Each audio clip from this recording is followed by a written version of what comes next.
Good afternoon, everyone. We are back with another show of technology and innovation show.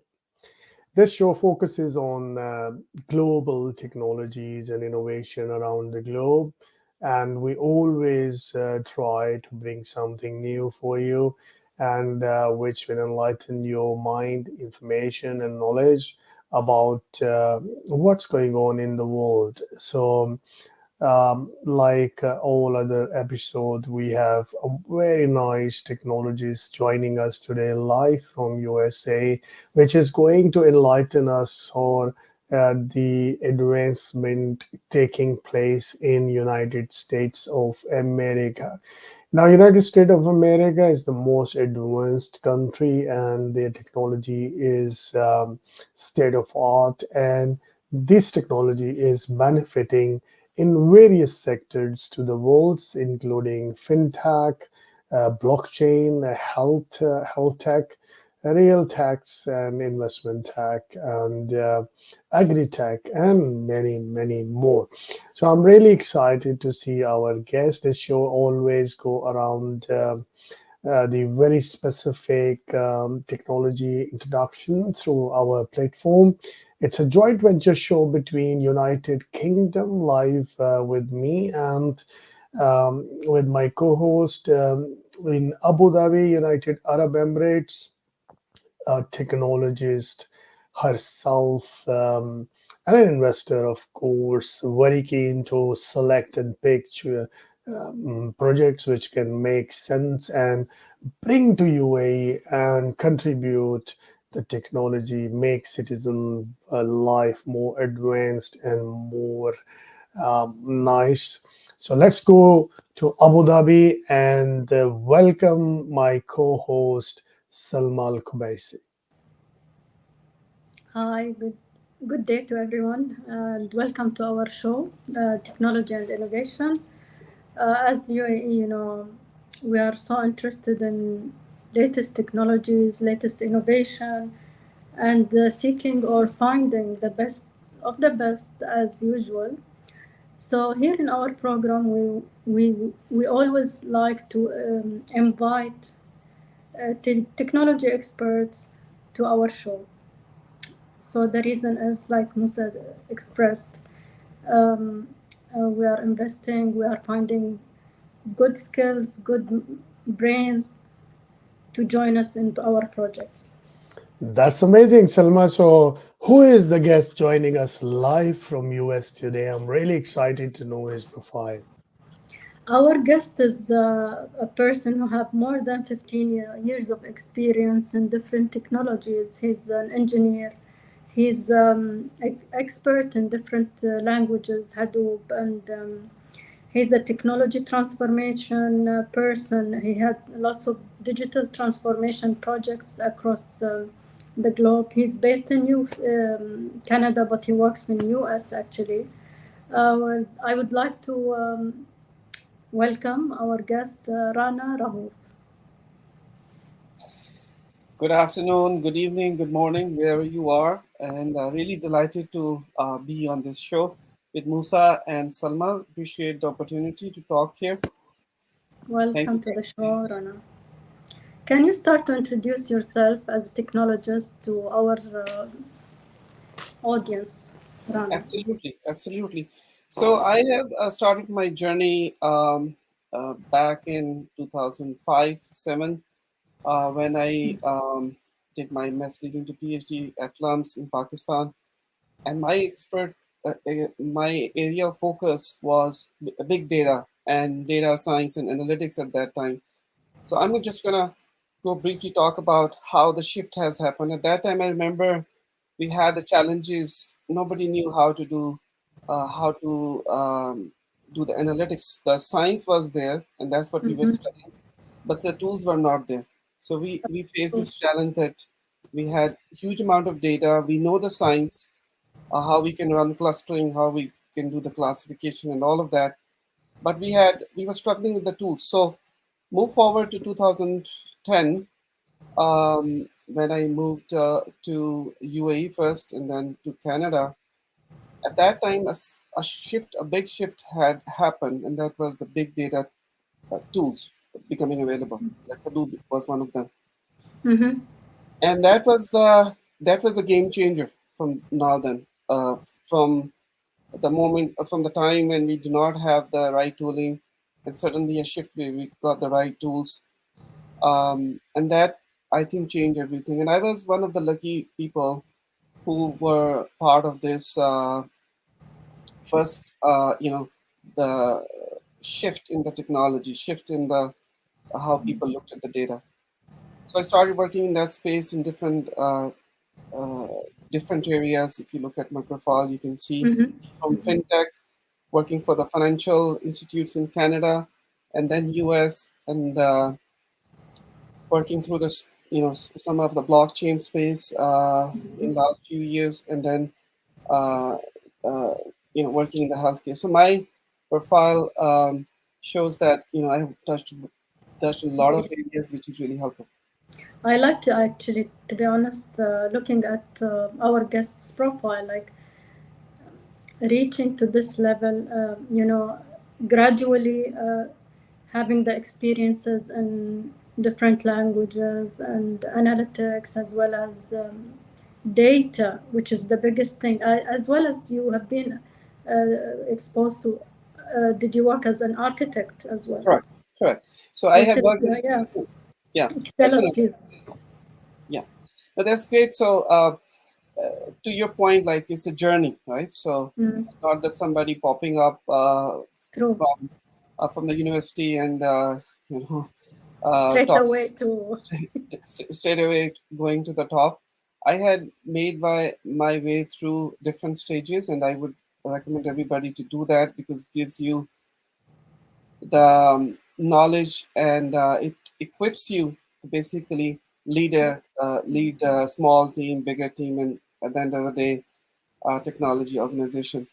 Uh, yeah, so That's a really, really good exposure you have in your experience in like this time of your life. So today's topic you have chosen for us. yeah. So first of all, I think I want to talk about this is my personal observation that I see a lot of people talking about being an entrepreneur and talking about innovation, and that's what I think is the title of your show as well. I just want to talk briefly about it and maybe then focus on to the areas where I think next innovation is happening. And that's my opinion. And I can be totally wrong.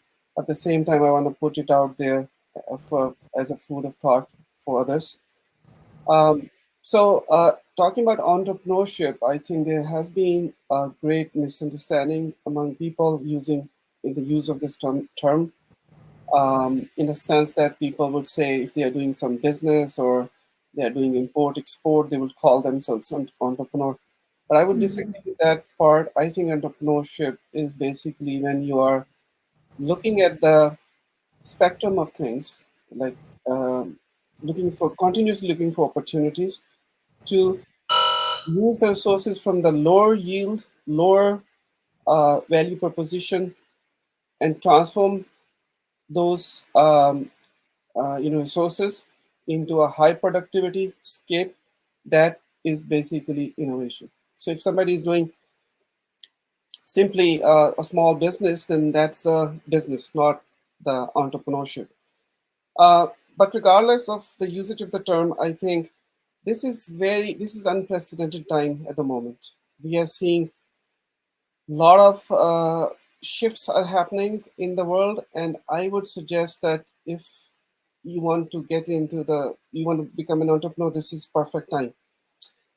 Historically, if you look at things that have triggered entrepreneurship and innovation, different eras, historically speaking, you will see whenever something unexpected happens, that gives the not only the challenges but the opportunities to do something different.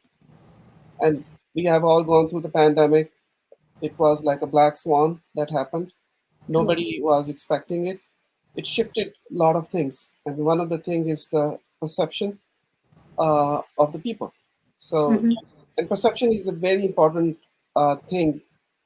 Whatever we are doing here, even in the technology space, Mm-hmm. that perception combined with some new innovation, and that is blockchain, has given us a lot of new opportunities. I myself consider to be, missing the boat kind of person, because the innovation was happening around me when I was young, and I had no clue what to do about it. You talk about 2K and the dot-com boom area and all of that. So I think we are right at the center of um, that impetus where things are going in things are moving and changing so rapidly, that gives you not only a lot of challenges to deal with, but an opportunity to grow. So I would tie this thing to, as I talked about perception and mind shift, right? So I see blockchain as a very key part, playing a key part in this area. And Mm-hmm. my personal opinion is, I think the usage of this technology has been misdirected so far. Like as you see, Mm-hmm. people Bitcoin was the first application of blockchain, right?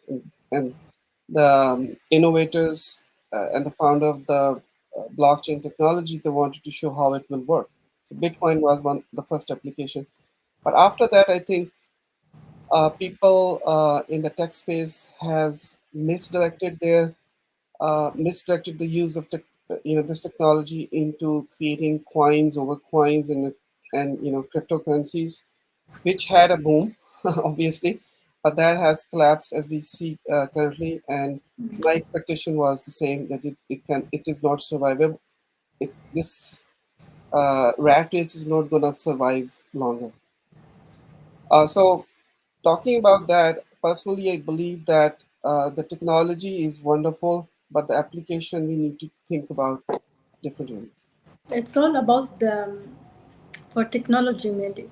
It's about the industry and the opportunities that can be for each technology to be invested with. Right, right, absolutely, absolutely. You're spot on. So, so what is the usage of then the next question naturally comes in, that if cryptocurrency is not the right application for blockchain, then what it is? And that's the interesting question which I'm addressing myself in my personal space. And I would like to share a couple of ideas, throw it out there, and then let others chime in. And if somebody wants to work in the same field, they can reach out to me, and we can talk more in detail. Um, Mhm. so we talked about the cryptocurrencies, right? So cryptocurrencies, as we have seen, the volatility part of it is very critical in any currency. Um, you need some kind of stability in a currency. You cannot just use anything who changes so rapidly. It gives you unpredictable value, and that may not be the right use case for blockchain.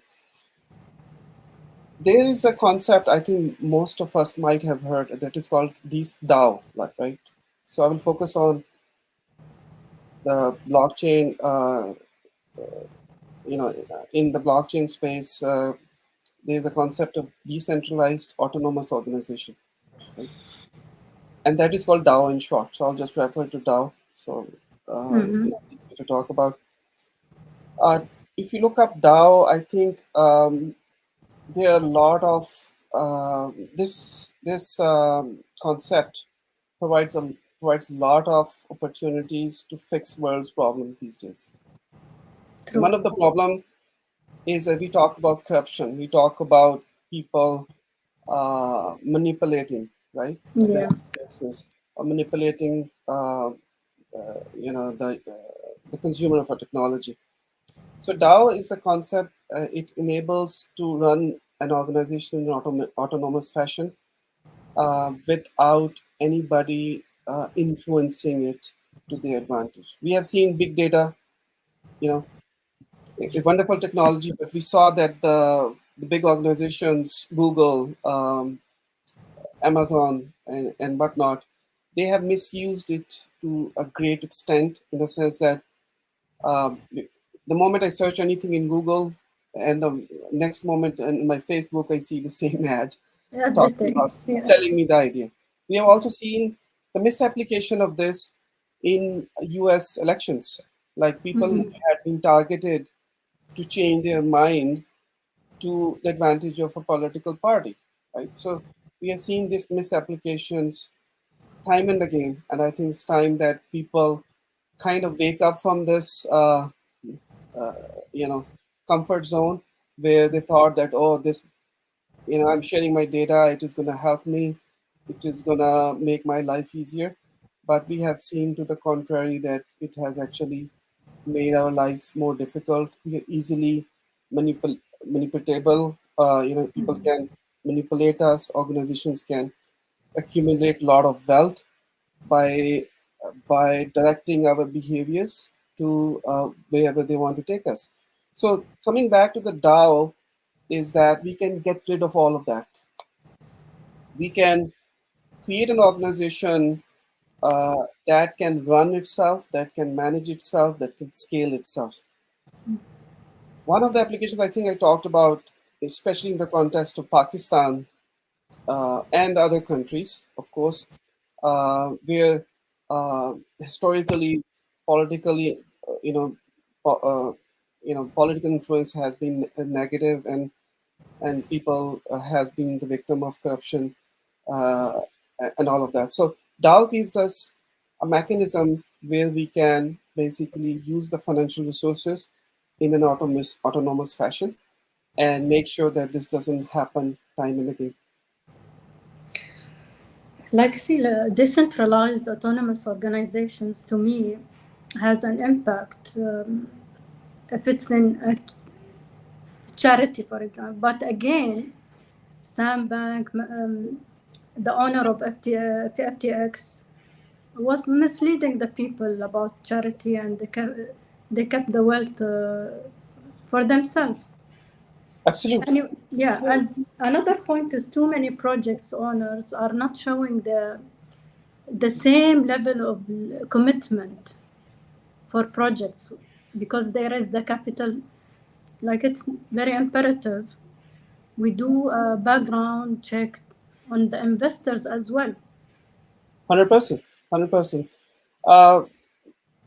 So, investment category, and uh, there's a whole ecosystem around anything we talk about, right? We're talking about blockchain, there's a whole ecosystem around it.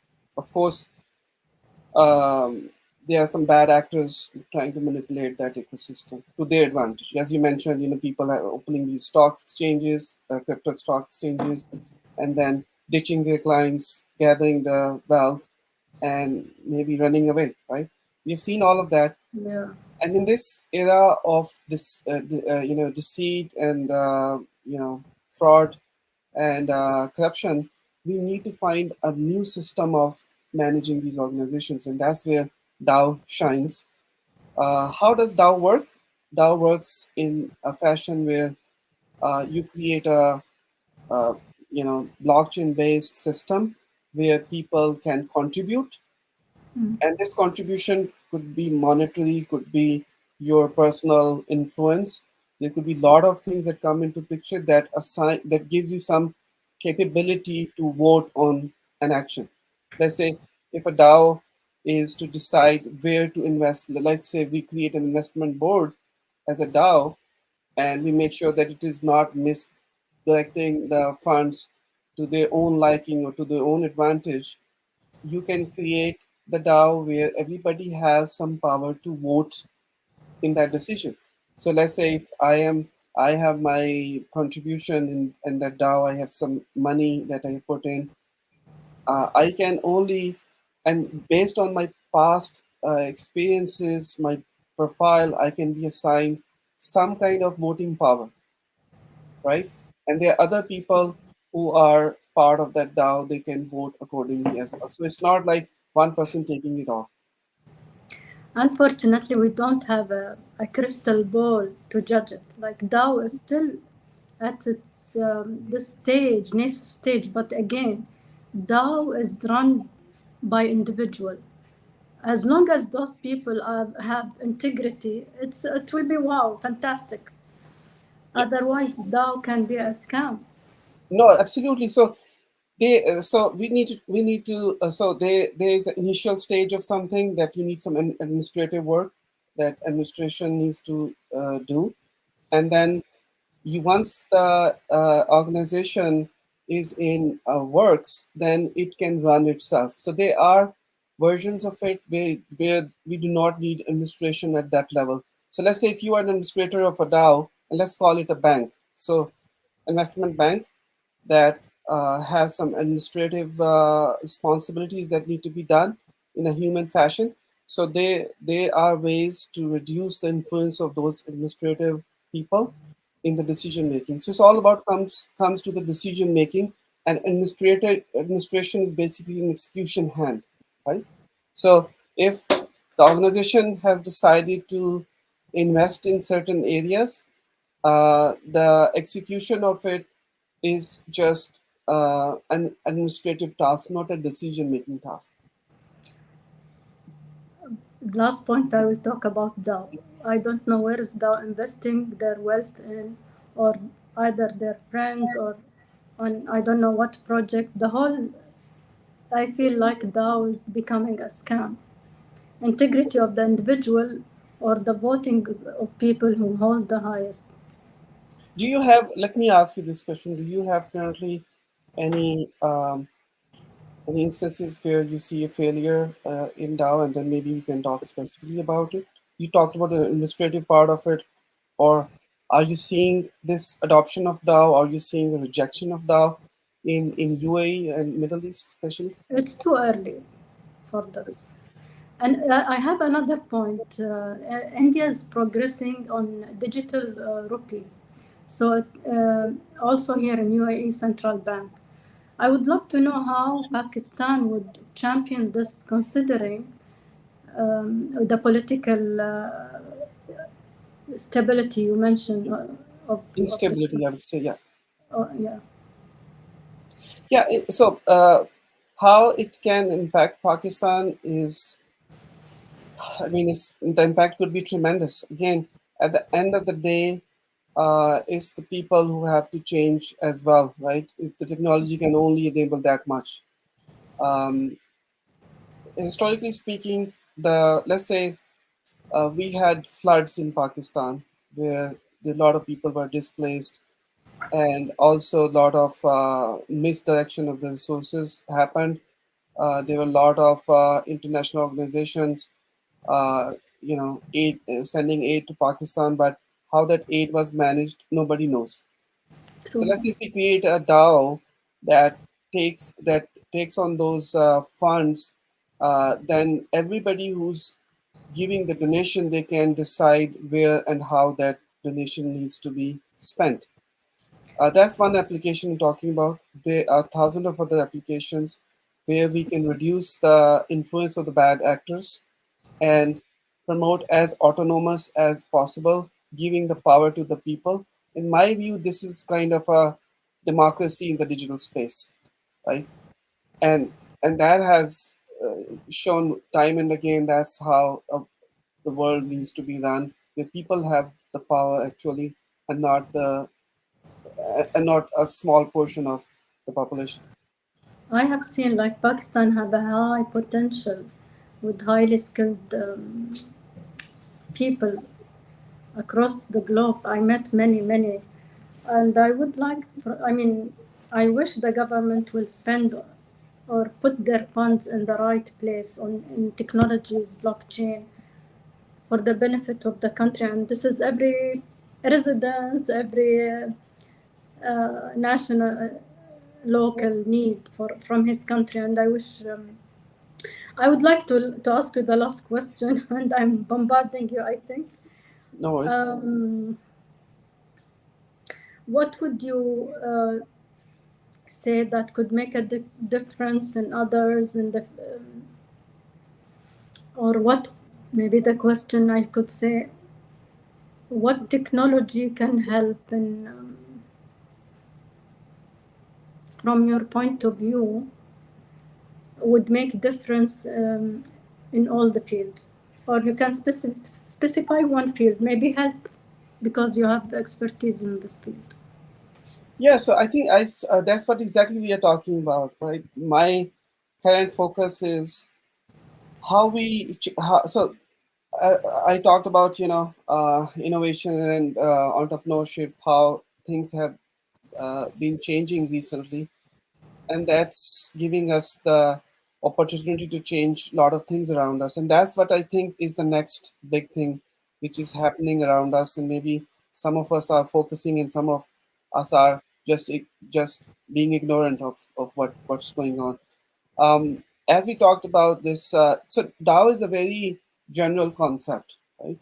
And that can be applied to a lot of spaces, right? A lot of areas. We talked about, governance. We talked about how to manage funds. We talked about how to give the power to the people and not to a small portion of the concentrated population, which has historically been proven a very bad decision where wealth is being concentrated in fewer and fewer hands every day.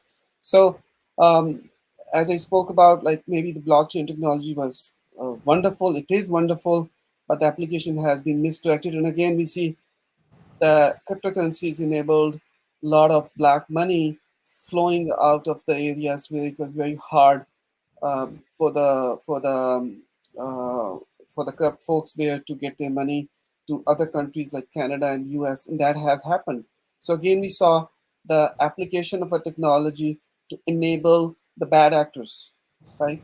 And now we need to think about how we can reduce this. And this is one of the examples which got my attention. I started working in this DAO space, and I'm very enthusiastic about a couple of very hardcore uh, areas which I'm currently working on. I would maybe in some other session we can talk about it more. Mm-hmm. Thank you so much, Rana, for your time. It was very insightful and excellent explanation of technology in this era. I'm so glad that you joined us this week for the Technology and Innovation Show. My pleasure, Salma. Really nice meeting you in face to face, and thank you for inviting me. Welcome. Thank you so much, and thank you very much, our audience. This is the end of the show this week. I would like to appreciate your time and precious time for joining us. See you next week.